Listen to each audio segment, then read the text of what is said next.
Success isn't random. It follows a code. Welcome to the Conant Code, where we break down the strategies, challenge the myths, and uncover the truth in 5 minutes or less. Now, let's crack the code.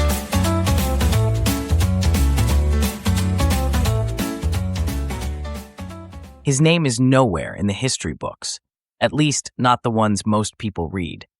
He never started a billion-dollar company. He never gave a keynote speech in front of adoring fans. There are no movies about his life, no best-selling biographies. But without him, the internet as we know it wouldn't exist. His work laid the foundation for the modern digital world, a network so powerful it connects billions of people across the globe every second of every day. So, why haven't you heard of him? His story begins in the 1960s. The world was locked in the Cold War, a game of nuclear brinkmanship between two superpowers. The stakes couldn't have been higher, and the U.S. government needed a solution to a terrifying problem. How do we keep our communication networks running if the enemy wipes out a key hub? At the time, networks were centralized, built around central control points. If one of those hubs was destroyed, the entire network would collapse. Not ideal in a world where a single missile could change history. That's where he came in. He wasn't a general. He wasn't a politician. He wasn't even a computer scientist. Paul Barron was an electrical engineer with a quiet, curious mind and an obsession with solving complex problems. His solution? Break the message into pieces.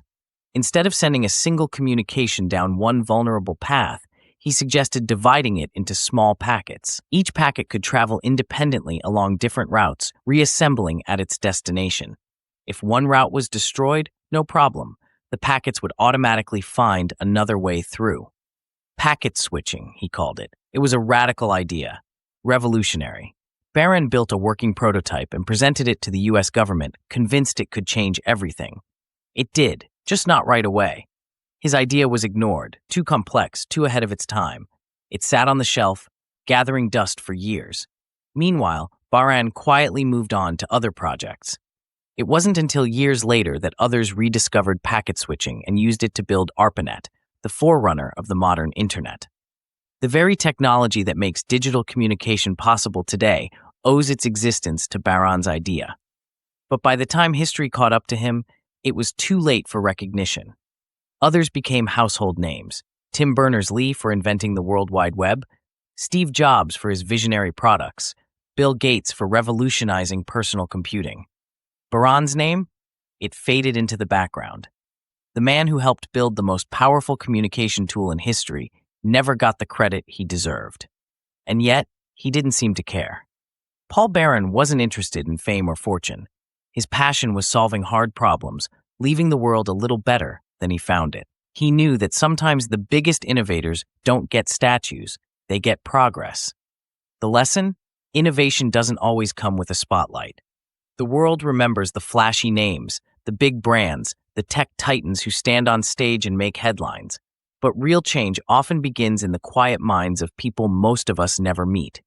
So the next time you send a message, stream a movie, or make a call on the internet, think about those forgotten names, like Paul Barron. Because sometimes the greatest legacies aren't written in bold letters. They're written in the code that connects us all. And that, my friends, is the Conant Code. That's it for this episode of the Conant Code.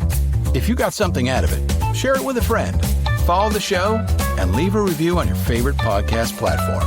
More insights, more strategies, and more code breaking coming soon. Until next time, keep thinking, keep building, and keep pushing forward.